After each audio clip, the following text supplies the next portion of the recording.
भंडाऱ्यामध्ये आमदार राजू कारेमोरेंच्या घरासमोर ओबीसी संघर्ष समितीचं ढोल बजाव आंदोलन। जनगणनेमध्ये ओबीसींचा स्वतंत्र कॉलम करावा, आंदोलकांची मागणी। भंडाऱ्यामध्ये 17व्या दिवसानंतरही साखळी उपोषण सुरू।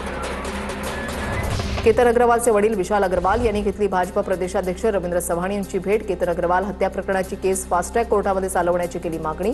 विशाल अग्रवाल यांनी रवींद्र चव्हाण यांना निवेदन देऊन केली मागणी। मंत्री गिरीश महाजन यांच्या हस्ते नाशिकमध्ये कुंभमेळा प्राधिकरण कार्यालयाचं उद्घाटन। सिंहस्थ कुंभमेळ्याच्या कामांचा देखील घेतला जातोय आढावा।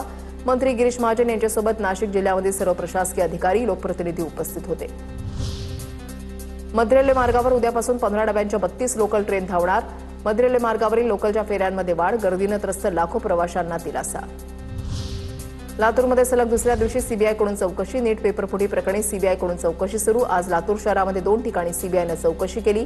काल मोठेगावकर क्लासेसच्या कार्यालयामध्ये रात्री उशिरापर्यंत चौकशी केली।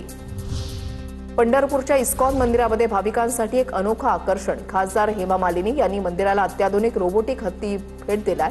खऱ्या हत्तीप्रमाणे दिसणारा रोबोटिक हत्ती चालतो, सोंड आणि कान हलवतो आणि सोंडेतून पाण्याचा अभिषेक सुद्धा केला जातो। महाराष्ट्रामध्ये वाघांची संख्या 600च्या वर गेल्याचं समोर। व्याघ्र गणनेच्या प्राथमिक निष्कर्षातून संकेत। गेल्या 4 वर्षांमध्ये मेळघाट, गडचिरोली आणि ब्रह्मपुरी वनक्षेत्रामध्ये वाघांची संख्या लक्षणीय वाढली। नाशिकच्या सिन्नरमध्ये माळेगाव एमआयडीसीमधील कचऱ्याचा प्रश्न गंभीर। संतप्त उद्योजकांनी कचऱ्याच्या ढिगाऱ्याजवळ घोषणाबाजी केली। उद्योजकांनी कचऱ्याच्या ढिगाऱ्याजवळ प्रशासनाच्या विरोधात घोषणाबाजी केली। दरवर्षी 5.5 कोटींचा कर भरूनही स्वच्छता होत नसल्याचा आरोप। जालन्यामध्ये विवाहितेला आत्महत्येला प्रवृत्त केल्याचा आरोप। आरोपींना अटक न झाल्यानं नातेवाईक आक्रमक। पोलीस अधीक्षक कार्यालयामध्ये ठिय्या। अंत्यसंस्कार करण्यास दिला नकार। 7 जणांच्या विरोधात गुन्हा दाखल।